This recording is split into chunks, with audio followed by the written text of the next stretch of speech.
اللہ کے لیے جن بندوں کی دعا قبول نہیں ہوتی وہ اس اینگل سے بھی ذرا سوچیں. حضرت عمر نے ایک بچے کو کہا تھا نا روک میرے لیے دعا کر. صحابہ حیران ہو گئے, آپ عشرہ مبشرہ میں سے ہیں, خلیفۃ المسلمین, بچے کو کہہ رہے ہیں. کہا ہاں اس کے ساتھ کوئی گناہ نہیں ہے, اس لیے کہتا ہوں اس کی ذات کے ساتھ کوئی گناہ نہیں ہے, اس سے دعا کرواتا ہوں. لوگوں سے دعا کروائیے لیکن لوگوں کی دعا لیجئے, لوگوں کے لیے بھی دعا کیجئے اور لوگوں سے دعا لیجئے. اس کی کیا وجہ؟ حضرت ابو درداء کی مشہور حدیث ہے.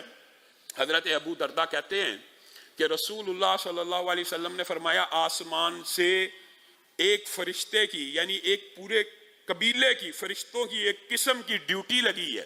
جب بھی کوئی مسلمان ہاتھوں کو اٹھاتا ہے اپنے لیے دعا کر رہا ہے, فرشتے وہ بھی نوٹ کر رہے ہیں, لیکن جس وقت اس کے منہ سے یہ الفاظ ادا ہوتے ہیں اللہ میرے فلاں بھائی کو یہ عطا کر, تو فوراً آسمان سے ایک فرشتہ اتر آتا ہے, اس کے پیچھے آگے کھڑا ہو جاتا ہے. یہ اپنے مسلمان بھائی کے لیے دعا کر رہا ہے, اپنے مسلمان بھائی کے لیے دعا کر رہا ہے, اس کے پیچھے کھڑا ہو جاتا ہے. جو دعا بندہ اپنے بھائی کے لیے کر رہا ہوتا ہے اللہ میرے بھائی کو مشکلات سے نکال, وہ پیچھے فرشتہ کھڑا ہو کے کہتا ہے وَلَكَ بِمِثْلٍ, اور بعض روایات میں لَكَ بِمِثْلِهِ, اللہ اس بندے کو بھی مشکلات سے نکال. اللہ میرے بھائی کو 10 لاکھ دے, اے اللہ اس بندے کو بھی 10 لاکھ دے.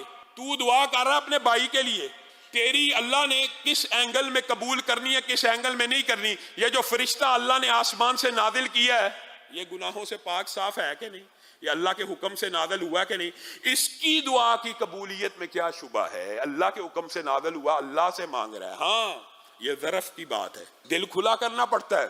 اور حضرت ابو درداء جن کی یہ روایت ہے کہ فرشتہ پیچھے آ کے کھڑا ہو کے کہتا ہے کہ تیرے حق میں بھی ایسے ہی قبول ہو, ان کے بارے میں صحیح سند سے آتا ہے کہ ان کے 360 دوست تھے, 360, اور وہ جب بھی دعا کے لیے ہاتھ اٹھاتے تھے اپنے 360 دوستوں کا نام لے کے دعا کیا کرتے تھے. اور ابو درداء کے بارے میں یہ آتا ہے وہ صرف اپنے ہی دوستوں کے لیے دعا کرتے تھے, اپنے لیے کبھی کچھ نہیں تھے مانگتے, تو اپنے دوستوں کے لیے جو مانگتے تھے اللہ ان کے گھر میں وہ بھیج دیتا تھا. میں اور آپ کنجوس ہیں, بخیل ہیں. بخیل ہے وہ شخص جو اپنے بھائیوں کے لیے, اپنے مسلمان بھائیوں کے لیے, سبحان اللہ.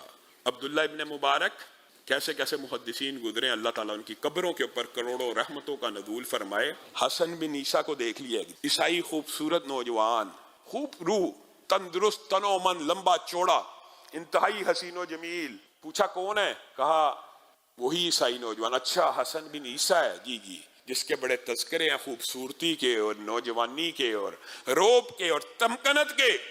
اس کے حسن سے اتنا مرعوب ہوئے کہ آنکھوں میں آنسو آ گئے اور اللہ کے سامنے ہاتھوں کو اٹھا کے کہتے ہیں اللہ کیا حسن بن عیسیٰ کا یہ خوبصورت چہرہ جہنم میں جلے گا؟ اللہ کیا حسن بن عیسیٰ کا یہ چہرہ جہنم میں جلے گا؟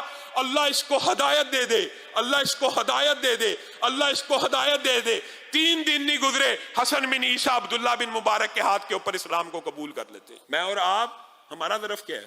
یہ محدثین ہے جن کا ظرف ہے کہ کسی عیسائی کو بھی دیکھا ہے اور اس کی کوئی عادت اچھی لگی ہے تو اللہ سے مانگنے اللہ اس کو بھی آگ سے بچا لے, ہمیں بھی بچانا ہے, اس کو بھی بچا لے. کبھی غور کرنا جس بندے کی دعا کی وجہ سے حسن بن عیسیٰ جیسوں نے, ایک نے نہیں سینکڑوں نے اسلام قبول کیا, خود اس کا جنت میں مقام کیا ہوگا.